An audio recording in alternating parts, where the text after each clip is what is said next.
તો આજના સમયમાં પ્રીસ્કૂલનું શું મહત્વ છે, તમને શું લાગે છે? 3 કે 4 5 વર્ષના બાળકોને માઇન્ડ બહુ બધું અપસેટ ન થઈ જાય એટલે સેટ રાખવા માટે પ્રીસ્કૂલમાં કઈ કઈ એવી એક્ટિવિટીઝ કરાવવામાં આવે છે? ઊંચી કૂદ, લાંબી કૂદ, જે પહેલા બાળપણમાં આપણે રમતા હતા, ધૂળીએ મારે ચાલ, નોટને સિક્કા નદીમાં ધૂળીએ મારે ચાલ. અત્યારે પહેલું ચેકિંગ એ કરે કે ભાઈ સેફટી સલામતીનું શું છે, તો તમારું એના વિશે શું કહેવું છે? ઉડવાનું બળ આપી પછી ઉડવાનું શીખવાડે એ આ જનની શાળા છે.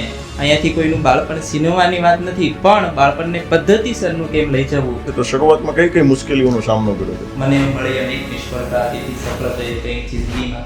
અને આ સફળતા પાછળ મારા પિતાજી મને એક વાત કહેતા કે ખેતરમાં દર વર્ષે વરસાદ થાય એવું જરૂરી નથી.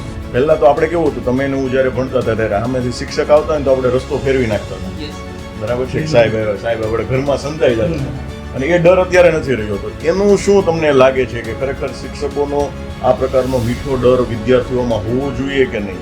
ખરેખર દંડથી શિક્ષણ સુધરશે એવું નથી, પણ દંડ હોય તો બાળકમાં શિષ્ટાચાર આવશે એ ચોક્કસ કહી શકાય.